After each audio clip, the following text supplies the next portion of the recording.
എല്ലാവർക്കും നമസ്കാരം.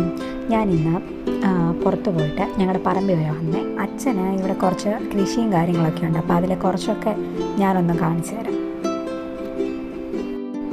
ഇതാണെങ്കിൽ ബഡ് പ്ലാവാണ് കേട്ടോ.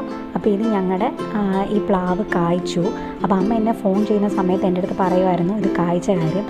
അപ്പോൾ കായ്ച്ച സ്ഥിതിക്ക് ഇതൊന്നും കാണണമല്ലോ. അപ്പോൾ അതിനും കൂടെ വേണ്ടിയിട്ടാണ് ഞാൻ മെയിൻലി ഇങ്ങോട്ട് ഇറങ്ങിയത്.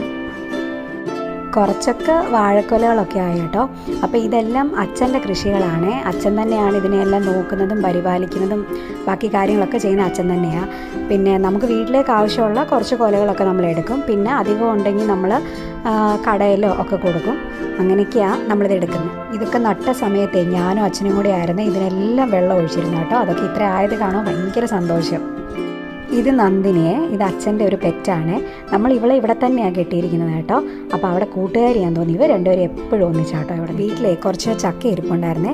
അപ്പോൾ അട ഉണ്ടാക്കാൻ വേണ്ടിയിട്ട് അമ്മ ഇലയൊക്കെ പൊട്ടിച്ചുകൊണ്ട് വരുമായിരുന്നു. ഞങ്ങൾ പുറത്ത് പോയിട്ട് നേരിട്ട് ഇങ്ങോട്ട് ഇറങ്ങുമായിരുന്നു. അത് അമ്മയുടെ കയ്യിലെ ബാഗും ഞങ്ങൾ ഈ നല്ല ഡ്രസ്സൊക്കെ ഇട്ട് നിൽക്കുന്നതിലെ മെയിൻ കാര്യമാണ്. ഞങ്ങൾ പോയിട്ട് വന്നപ്പോഴത്തേനും ഒരാൾ ഇവിടെ കിടന്ന് റെസ്റ്റ് എടുക്കുന്നത്. അങ്ങനെ ബെല്ലയും വിളിച്ച് എഴുന്നേപ്പിച്ച് കുറച്ച് നേരം അവളെ കുഞ്ഞെടുപ്പിച്ചു കേട്ടോ. ഈ മുഖത്തെല്ലാം ഞാൻ വരച്ച് ചെയ്തു. ഇത് നമ്മുടെ വീട്ടിലെ അച്ഛൻ്റെ പെറ്റാണ് കുഞ്ഞുമണി.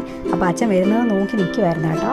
പിന്നെ അമ്മ വേഗം വന്ന് ഇലയൊക്കെ വൃത്തിയാക്കി ചൂടാക്കി കേട്ടോ. അത് കഴിഞ്ഞിട്ട് ഈ അടയുള്ള എല്ലാം പരത്തി ഇങ്ങനെ വേവാനായിട്ട് ഇഡലി പാത്രത്തിൽ വെച്ച് അങ്ങനെ അടയൊക്കെ വെന്ത് റെഡി ആയിട്ടുണ്ടായിരുന്നു. അപ്പം ഞങ്ങളത് കഴിച്ചു. അപ്പോൾ ഇന്നത്രയേ ഉള്ളൂ. Tata bye bye.